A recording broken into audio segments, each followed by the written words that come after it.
नंदकिशोर जी का। और इसके अलावा भी हमारे, जहाँ तक पटल पर मुझे अभी दिखाई नहीं देते हैं, 4 कवि हमारे और हैं, मैं नाम लूँगा उनका। और उसके बाद अगर कोई छूट जाएंगे वो होंगे तो उन्हें भी कोशिश करेंगे हम हिंदी दिवस पर अपनी तरफ से अपनी उपस्थिति दर्ज कराने की। तो नंदकिशोर जी हमारे बीच में, उनका परिचय सिर्फ इतना है, वो एक कर्मठ व्यक्ति हैं और साहित्य के प्रति उनका बहुत ही लगाव है। मैं जब उनसे पूछता हूँ आपकी रुचि क्या है, तो वो ये कहते हैं कि मैं साहित्यकारों को सुनता हूँ, साहित्य की बात मुझे बहुत अच्छी लगती है, मुझे साहित्य से बड़ा प्रेम है। ये कहाँ के हैं, इन लाइन के साथ मैं आपको बुलाना चाहता हूँ। दुर्योधन के मेवा त्यागे, साग विदुर घर खाया रे, द्रौपदी की लाज बचाई, कंठ सुदामा लगाया रे, फल की बात कही नहीं तूने, एक कर्म का पाठ पढ़ाया रे, और महाभारत में संग अर्जुन के गीता ज्ञान सुनाया रे। द्वारकाधीश की नगरी गुजरात वापी के रहने वाले, इसीलिए मैंने उस परम योगेश्वर कृष्ण को याद करते हुए, द्वारिकापुरी को याद करते हुए, द्वारिकाधीश के बारे में ये 4 लाइन कहते हुए आपका वापी गुजरात कच्छ भुज से हमारे बीच में आए हुए हैं नंदकिशोर जी। आपका इस पटल पर आज हिंदी दिवस के उपलक्ष्य में काव्य पाठ करने हेतु सादर बिछाए हुए स्वागत करता है। नंदकिशोर पटल में स्वागत है, अभिनंदन। पटल में सभी को मेरा नमस्कार। आज वैसे मेरे पास तो है कुछ नहीं, लेकिन एक फेसबुक पोस्ट से मेरे पास एक आया था मैसेज। अब ये किसका है ये मुझे मालूम नहीं है।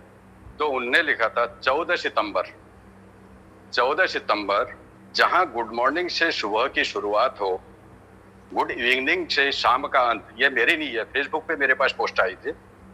जहां किसी से कोई टकरा जाए तो सॉरी, गुस्सा आने पर नॉनसेंस, इडियट आदि शब्द बार बार मुंह से निकालते हो।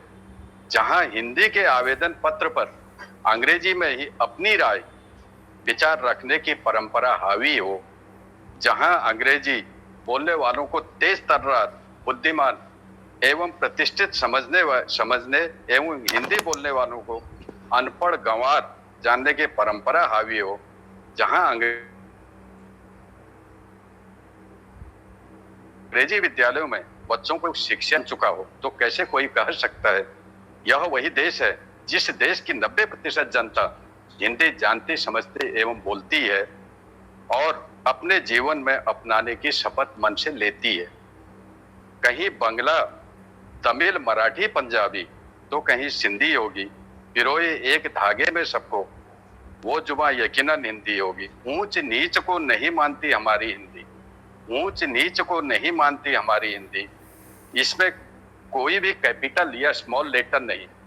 किस खूबी से उसने लिखा है हिंदी के 14 सितंबर के लिए। इसमें कोई भी कैपिटल या स्मॉल लेटर नहीं होता, सब बराबर होते हैं। साथ ही आधे अक्षर को सहारा देने के लिए पूरा अक्षर हमेशा तैयार रहता है, पूरा अक्षर हमेशा तैयार रहता है। ये पोस्ट मुझे इतनी अच्छी लगी, मैंने कहा शाम को इसे सुनाऊंगा। तो अब अगर टाइम हो तो मैं अपनी एक हिंदी कविता पढ़ लूं, अगर आज्ञा है तो।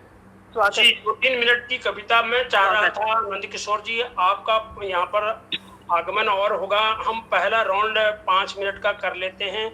यदि आप ये कहते हैं कि आप मिल पाएंगे दोबारा तो मैं आपको बाद में बुलाना चाहूंगा। मेरा असल में फिर द्वारजाग जान। अच्छा, बस आप 1-2-3 मिनट की कोई और एक कविता प्लीज आप शुरू कर सकते हैं। जी धन्यवाद जी, स्वागत। धन्यवाद। लिखूं क्या, कहूं क्या, लिखूं कैसे, आकर मुझे बता दो एक बार, रास्ता बता के आप गए कहाँ, रास्ता जो बताया था आपने एक बार, रास्ता जो बताया था हमको आपने, उसे तोड़ दिया कुछ दुष्टों ने। अब कहाँ को जाएं ये बता दे, टूटे रास्ते को आजा फिर से जोड़ने। तेरे बताए पथ को भूल गए हम, तेरे बताए पथ को भूल गए हम। कोई उसे रास्ता है बता रहा, पथ सही बताता है नहीं कोई भी, पथ सही बताता है नहीं कोई भी। एक बार पुनः पथ बता, मैं भटक गया हूँ, मैं भटक रहा हूँ। अहिंसा का पथ पता नहीं अब गया कहाँ, अहिंसा का पथ पता नहीं अब गया कहाँ। हिंसा का पथ दिख रहा है भटके को जहाँ वहाँ, भटके को वहाँ। आदमी को आदमी निर्दयता से है मार रहा, आदमी को आदमी निर्दयता से है मार रहा। तेरा बताया प्रेम बंधुत्व अब गया कहाँ, वह बंधुत्व अब गया कहाँ। ऐसे में, घर में मुझे नवीन करके बोलते हैं इसलिए लिखा है, ऐसे में नवीन रह सकता नहीं, इसे भी बुला ले अब अपने पास वहीं। ठग दुनिया धोखेबाज यहाँ आदमी, ठग दुनिया धोखेबाज यहाँ आदमी, मुझे भी बुला ले अपने पास वहीं, अपने पास वहीं। धन्यवाद। बहुत सुंदर। और आपने 3 मिनट से पहले ही कविता समापन कर दी, आपका आभार। और दोनों ही कविताओं में आपने एक अच्छा संदेश दिया। और सबसे पहले भी आपने जो कहा, आज बात बिल्कुल सही हो रही है। तो हमारे गांव में भी जब ये बात होती है तो वो कहने लग गए हैं, इस तरह से हिंदी का होने लगा है वहाँ पर। वो कह रहे हैं जी, अगर लेडियों ने खा लिया है तो जेंटों को बुलाओ, लेडियों ने खा लिया तो जेंटों को बुलाओ। ये बड़ा अजीब सा लगता है कि हम कहाँ जा रहे हैं। हमारी अंग्रेजी पर उन्होंने बहुवचन का प्रयोग कर दिया हिंदी वाली मात्राओं से। इन्हीं शब्दों के साथ आपको धन्यवाद कर